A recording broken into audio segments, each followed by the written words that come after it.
اب یہاں سے فرق ہوتا ہے۔ جس کا ایمان صحیح سلامت ہے وہ کہے گا میرا رب اللہ ہے، جس کا ایمان ختم ہو گیا وہ کہے گا کہ میں کچھ نہیں جانتا ہوں۔ کفن ایک ہی دیا گیا ہے، طریقہ بھی ایک ہے، دونوں کو غسل دلایا گیا۔ ایک ایمان لے کر کے دنیا سے جا رہا ہے اور ایک ایمان چھوڑ کر کے جا رہا ہے۔ اب دونوں کو قبر کے میدان میں رکھا جاتا ہے، مٹی ڈال کے لوگ واپس آتے ہیں۔ اب نمازی تو وہاں سوال کے جواب دینے کے بعد جو ایمان بچا کے لے گیا وہ آسانی سے جواب دیں گے۔ جواب دینے کے بعد فرشتے کہتے ہیں سو جیسے دلہن سوتی ہے،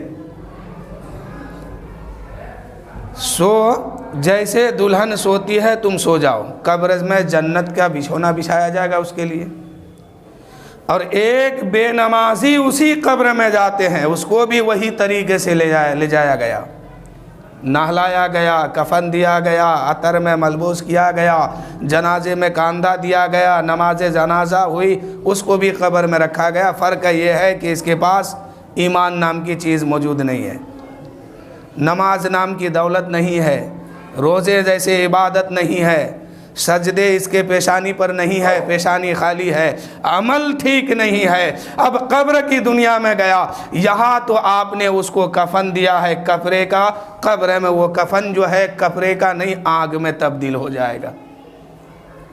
اب اس کو آگ لپٹا جائے گا۔ یہ کون شخص ہوگا؟ جو زندگی بھر نماز نہیں پڑھا ہے، وقت کو یوں ہی ضائع کر دیا ہے، بڑھاپے میں پہنچ گیا ہے، حرام حلال کا فرق نہیں کیا ہے۔ ایسے لوگ جب قبر میں پہنچتے ہیں تو اس کے قبر میں پہنچنے کے بعد فرشتے اس کے کفن کے جگہ میں آگ لپٹ دیتا ہے۔ آپ فرض کیجئے،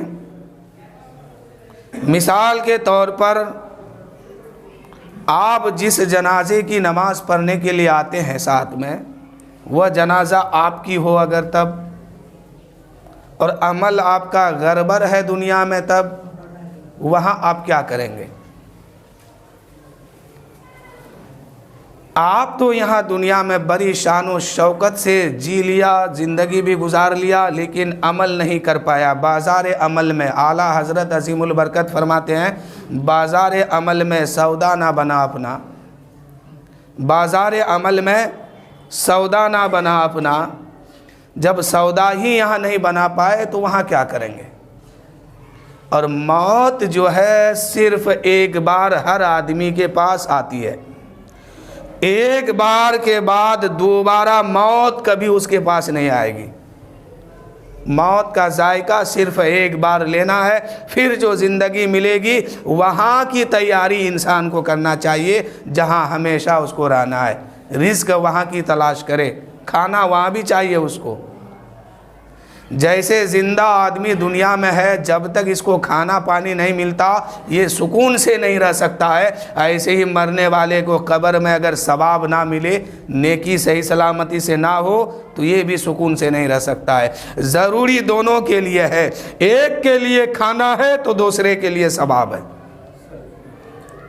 جیسے جیتے جی بغیر کھانا کا وہ نہیں رہ سکتا ہے، ایسے ہی قبر کی دنیا میں بغیر ثواب کے وہ سکون سے نہیں رہ سکتا ہے۔ اللہ کے رسول صلی اللہ علیہ وسلم ارشاد فرماتے ہیں کہ سب سے بدترین تاجر وہ شخص ہے، تجارت کرنے والوں کے لیے کہا گیا، سودا بیچنے والوں کے لیے کہا گیا۔ حضور فرماتے ہیں سب سے بدترین تاجر وہ ہے جو اپنے سودا میں جھوٹ بولتا ہے۔ ایک صحابی نے عرض کی یا رسول اللہ، سب سے بدترین تاجر ہے تو کیا اللہ تعالیٰ نے بیع کو حلال نہیں کیا؟ یہ سودا بیچنا خریدنا تجارت کو حلال نہیں کیا ہے کیا؟ صحابی سے میرے آقا فرماتے ہیں صحابی حلال تو ہے، لیکن جس تاجر نے اپنا سودا بیچنے میں جھوٹ بولا، جھوٹی قسمیں کھائی، اپنے سودا کو آگے بڑھانے میں مکر و فریب کیا، اس سے بڑا بدترین دنیا میں کوئی انسان نہیں ہے۔ یہ میرے نبی کا جملہ ہے، حدیث پاک ہے۔